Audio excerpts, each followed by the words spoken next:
તમે કદી મગના ફોતળાવાળી દાળની ઢોકળી ખાધી છે? નથી ખાધી ને? તો ચલો બનાવીએ. એના માટે આપણે લઈ લઈશું 2 કપ જેવું ઘઉંનો લોટ. એમાં સ્વાદ અનુસાર આપણે બધા મસાલા એડ કરીશું: મીઠું, મરચું, હળદર અને ધાણા જીરું. અને તેલનો મોણ નાખીને આપણે ઢોકળીનો લોટ બાંધીશું, જેવો મેં પહેલાં પણ એક વખત કરેલો છે, બનાવેલો છે. એવી જ રીતે આપણે ઢોકળીનો લોટને બાંધવાનો છે. બહુ કઠણ પણ નહીં અને બહુ ઢીલો બી નહીં, કુરકુરો. એટલે કે આપણે ઢોકળી જે છે ફટાફટ ચડી પણ જાય અને ખાવામાં પણ મસ્ત લાગે. અત્યાર સુધી જો વિડીયોમાં બન્યા હોય તો પ્લીઝ મારી ચેનલને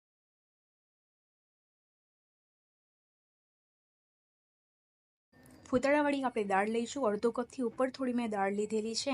એને આપણે સાફ કરી દઈશું, 2 પાણીથી ધોઈ દઈશું અને એની પછી આપણે જરૂરિયાત પ્રમાણે પાણી એડ કરીને એને કુકરની 4 થી 5 સીટી માટે મૂકી દઈશું.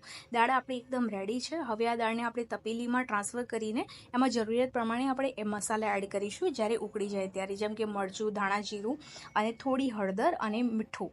કેમ કે મીઠું ઓલરેડી આપણે લોટમાં પણ નાખ્યું છે, તો મીઠું થોડું આપણે ઓછું એડ કરવાનું છે. હવે જે ઢોકળીનો લોટ આપણે બાંધ્યો હતો એને હવે આપણે મોટી મોટી રોટલી વણી દઈશું અને વળ્યા પછી આપણે એને કટ કરી દઈશું.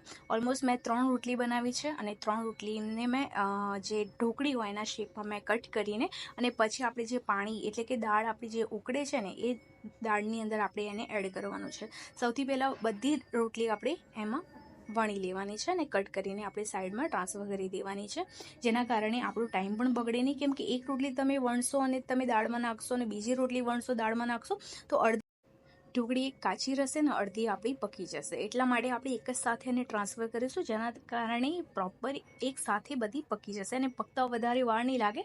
5 થી 10 મિનિટ મેક્સિમમ થશે, વધારે એમાં ટાઈમ આપણો નહીં જાય. તો બધી ઓલમોસ્ટ મેં રોટલી વણી દીધી છે. વિડીયો પસંદ આવ્યો હોય તો લાઇક કરવાનું ભૂલતા નહીં, શેર કરવાનું ભૂલતા નહીં અને જો મારી ચેનલ ઉપર નવા છો તો પ્લીઝ સબસ્ક્રાઈબ કરીને જજો. હવે જે આપણું ઢોકળી છે એ ઢોકળી આપણે એડ કરીશું. જે દાળ આપણી ઉકળી ગઈ હતી એના હવે આપણે ઢોકળીનો વઘાર તૈયાર કરીશું. એના માટે આપણે તેલ લઈ લીધું છે. તેલ ગરમ થાય એટલે આપણે રાઈ એડ કરીશું, જીરું એડ કરીશું અને થોડો અજમો એડ કરીશું. અને બહુ બધા આપણે લસણ લીધા છે, જે કૂટી દીધા હતા ને એ લસણ પણ હવે આપણે એમાં એડ કરીશું. એની સાથે સાથે આપણે મીઠો લીમડો અને થોડું એક નાનું ટામેટું પણ આપણે એડ કરીશું, જેના કારણે એમાં ખટાશ આવશે.